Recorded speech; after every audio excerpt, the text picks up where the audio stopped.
Senator Markey. Thank you, Mr. Chairman. Mr. Wheeler, you earlier said that you thought that we were having a climate issue and not a climate crisis. Is that correct? I did say that, yes, sir. Okay. So let me just begin by saying I think that you're 100% wrong. We are having a climate crisis. How do I know? Well, I know because 13 federal agencies, including your own, in November, issued a report. And here's what all 13 federal agencies said, that our efforts do not yet approach the scale necessary to avoid substantial damages to the economy, environment, and human health. Now, how did President Trump respond when asked about the conclusion of the National Climate Assessment that your agency helped to produce, that climate change could devastate the American economy? He said, "I don't believe it." Do you agree with Donald Trump? I believe President Trump is referring to the media reports of the assessment itself.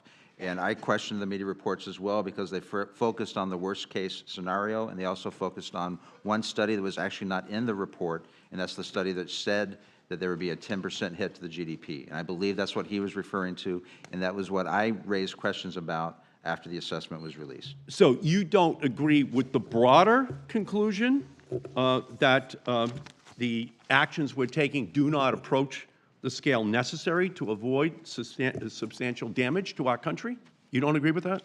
No, I did not say that, Senator. I'm asking you that question. Do you agree with that conclusion? I've been briefed by my career staff after the assessment came out, and I've asked a number of questions, and we have a number of follow-up briefings scheduled for them to go over the findings in the assessment. This report came out in November. You're the head of the EPA. We're heading to the end of January. I did not review the report before it came out. There was no political interference in the assessment.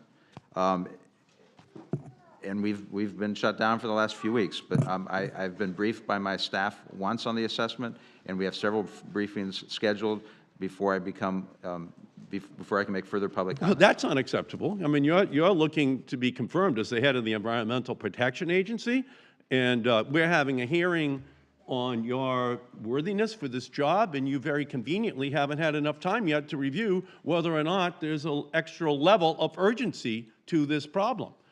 You're saying that it's a worst-case scenario that they're talking about, huh? And so, therefore, you don't have to deal with it. But the worst-case scenario is your proposal to roll back the fuel economy standards in our country. The worst-case scenario is your proposal to roll back the rule to reduce emissions dramatically from the coal-burning plants in our country. And that's where it's relevant that you are a former coal industry lobbyist who is sitting here. Your proposal to roll back those regulations. That's the worst-case scenario, what you are proposing, sir. So my question to you is, in terms of fuel economy standards, we import 2.5 million barrels of oil a day from OPEC. 2.5 million barrels a day. We have young men and women all over the Middle East protecting that oil coming in. Do you think that that is a worst-case scenario, or do you think that that is just something that we should accept by not, in fact, increasing the fuel economy standards? Because, interestingly, under the Obama standards, we back out 2.5 million barrels of oil a day, every day, that we would import from OPEC. Do you think that's a worst-case scenario, or do you think that's something that we should maintain and increase as our goal, Mr. Wheeler? Well, Senator, first of all, we did not roll back the Clean Power Plan because the Clean Power Plan never took effect. It was stayed by the Supreme Court. What our proposal does is follow the Clean Air Act, follow the court decisions. The effect of your decision is to not implement the Clean Power Plan, which dramatically reduces greenhouse gases. because it went outside the bounds of the Clean Air Act. What we put forward is a proposal that follows the Clean Air Act and follows the law. Yeah, well, here's the problem that I have, sir, with you. In this hearing, you're putting up a smokescreen to ensure that there is an advancement of Donald Trump's dirty policies. And the impact on ordinary families, their health, the health of our country, the security of our country is absolutely urgent. The American people want higher fuel economy standards. They want higher standards for reducing pollutants going into the lungs of the people in our country. And what you're here doing is defending Donald Trump's policy.